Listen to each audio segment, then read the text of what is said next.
Fidel's legacy is an enduring tradition of authoritarian rule in Cuba, a country that is almost still a relic of the Cold War period, a country that has enormous potential that's unrealized in terms of its economy, in terms of becoming, one hopes, a democratic state in the Western Hemisphere. It's a long way from that.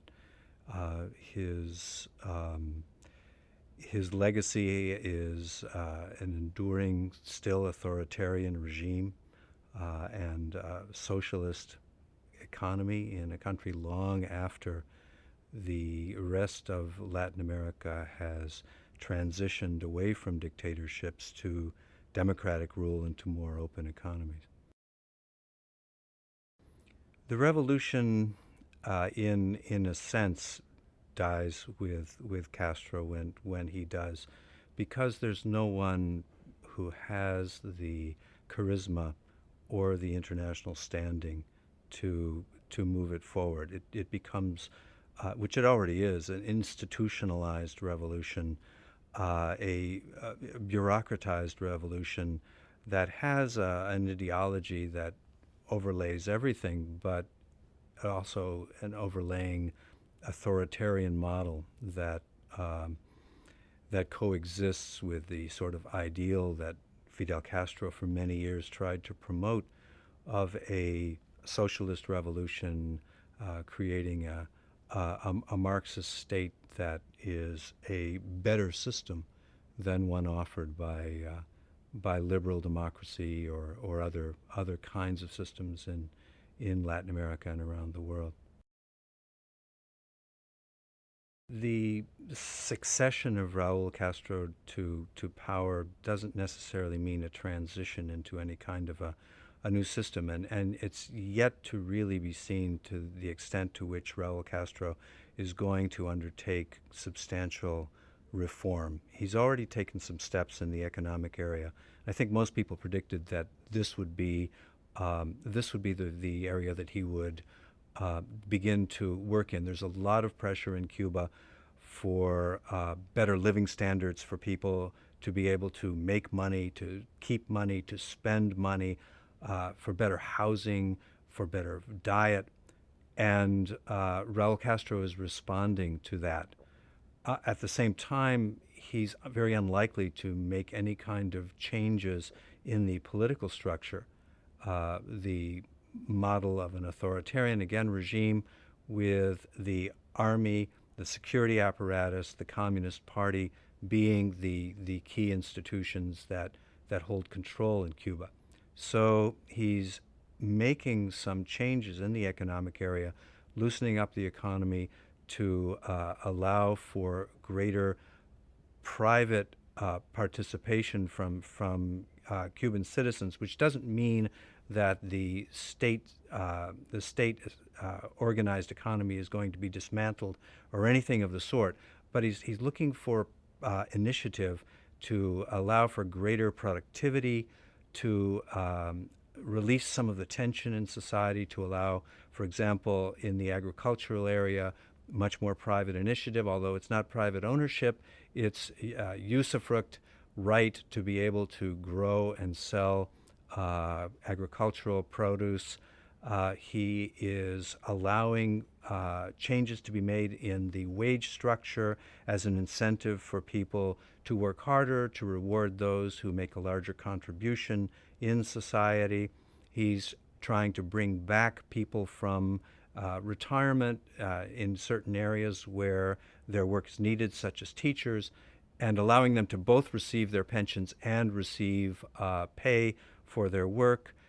Generally, access to more consumer goods.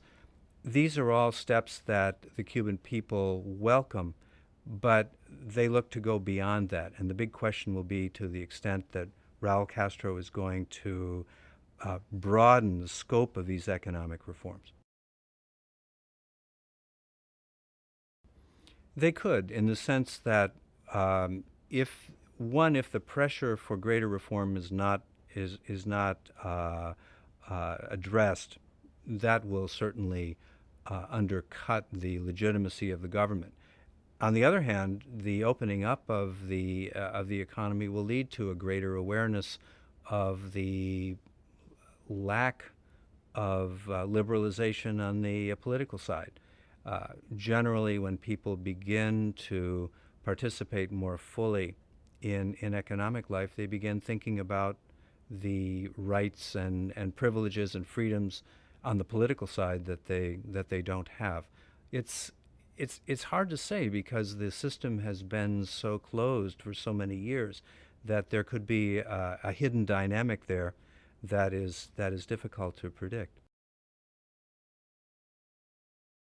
The passing of the torch to Raul Castro has certainly not changed U.S. relations with Cuba up until this point, and there's no indication whatsoever that in its waning months the Bush administration would make any changes to the policy of a very strict opposition to the Cuban government, and with all of the U.S. Limitations on commerce and interchange in place. That isn't going to change. The big question is, what will U.S. policy be into the next administration? Will it be a policy that tries to take advantage of possible openings with the Cuban government to seek avenues of dialogue, or will it be a continuation of a very long-standing policy of standing apart from the Cuban government and not engaging it? The goal always has to be to promote democratic change in Cuba. I don't think there's much debate on that issue. The big question is how to best bring about democratic change. Up until now, there's been almost no progress in Cuba. This is a very long-standing regime, and it's shown no interest whatsoever in opening up politically. And U.S. policy has not helped to promote a democratic transition in Cuba. So the question is, what can the United States do to promote this? And one can easily argue that seeking engagement with the Raul Castro government may open up avenues of possible improvement. That may not happen, but there's really nothing to be lost in attempting to seek new measures to engage the government of Cuba. That's a big challenge for Raul Castro. He's aware of the fact that he, in the end, will be a transitional or a successive government to his brother. With him, probably the end of the old revolutionary cadre is done. So the question becomes, what kind of system will then remain in place? There's a lot of pressure to keep the authoritarian regime in place from within the armed forces, the security apparatus, the Communist Party. There's overwhelming power in the hands of Raul Castro. This is going to be the key factor. One would expect that there will be a new generation of leaders who will begin to exercise even greater power in Cuba after Raul Castro passes on. Then the question is, are they going to be old Fidelista types? Are they going to be more open to change? One would expect and hope that with the passing of time, there will be more opportunities for an opening in Cuba and for the kind of real transition to democracy that people would like to see. Venezuela right now is Cuba's key ally and trading partner. The 100,000 plus barrels of oil a day that Chavez provides to Cuba is essential for the Cuban economy. And in response, Cuba provides teachers and doctors to Venezuela for Chavez's social programs in poor neighborhoods. There was also a very close personal relationship between Fidel Castro and Hugo Chavez.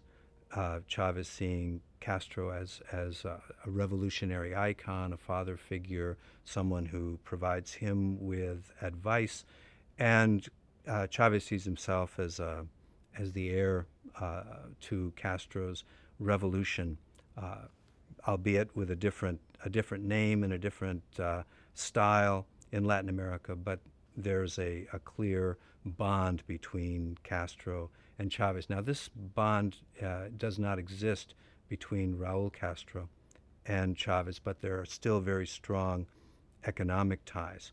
Other countries have expressed considerable interest in Cuba. China, for one, with its investments. Others, democratic countries, invest heavily in Cuba, in mining, in energy, in agriculture, in tourism. So Cuba has strong ties with other countries economically, but its key partner, its key strategic partner, is Venezuela.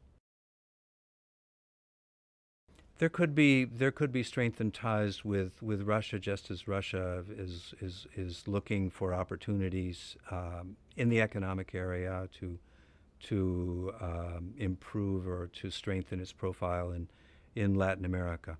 But for now, Venezuela is the key country, in China as well.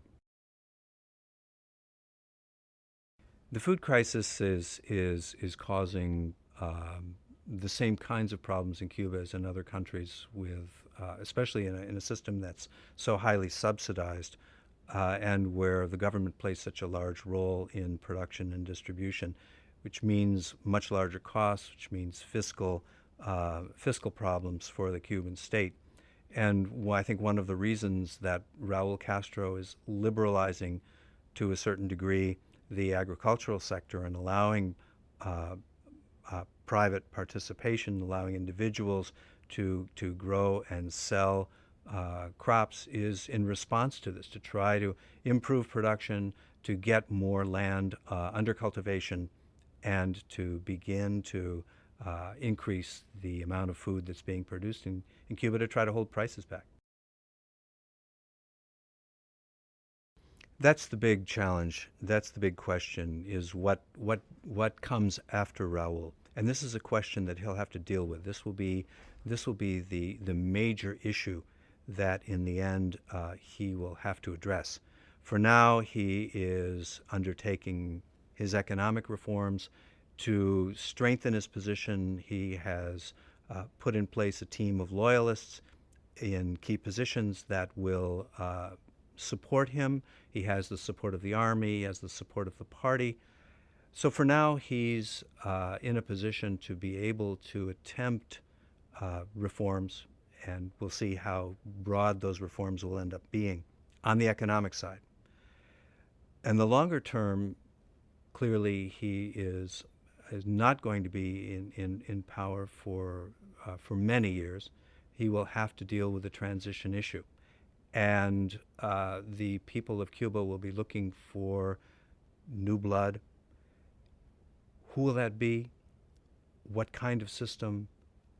All of that it will be a major challenge for Raul. He will have to get the backing of the key institutions in Cuba for those changes: the party, the army, the security apparatus.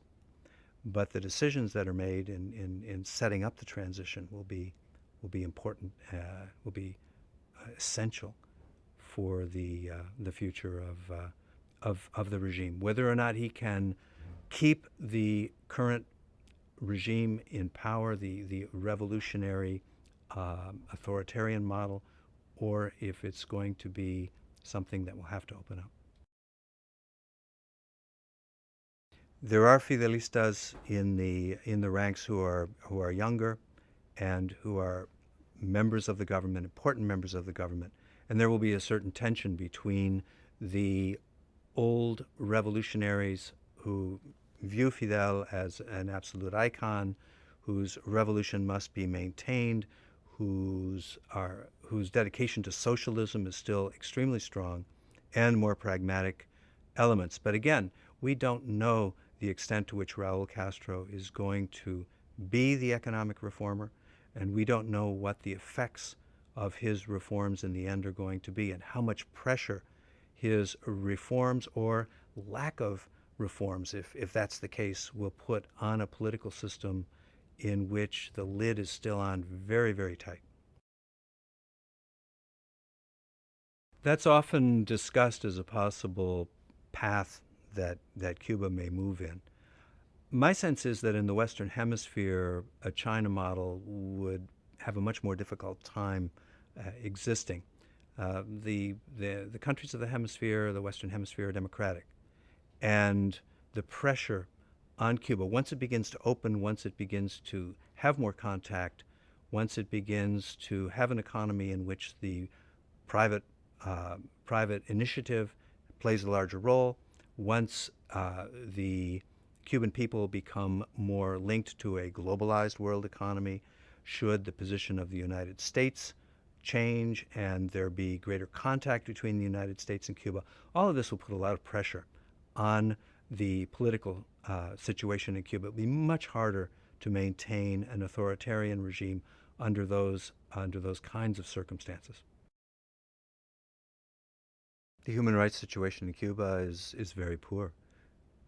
In a regime in which the state maintains absolute power, in which the security services are the overwhelming component. I mean, Cuba is basically a police state in the tradition of some of the bloc countries of Eastern Europe. But and that translates to a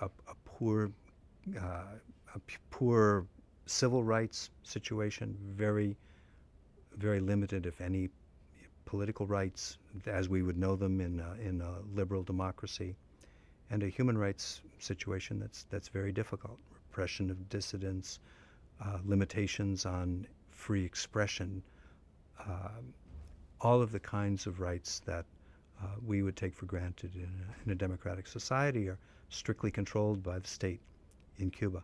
And so far there has been very little indication, if any, that the Raul Castro regime is going to essentially loosen those restrictions.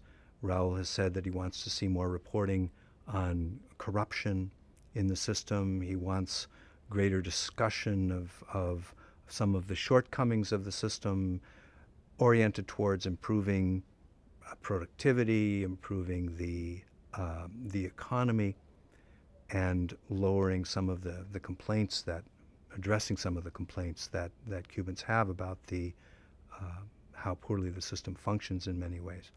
But the heart and soul of the human rights problem in Cuba resides in the fact that there are no political rights in that country. There have been instances in which international pressure or light shined by the international community on specific human rights problems in Cuba have led to movements or measures by the Cuban government to improve something in a small, very limited area. That the Cuban government would take any kind of major steps to improve its overall human rights record is highly unlikely, unless there is some sort of a major shift in the orientation of the regime.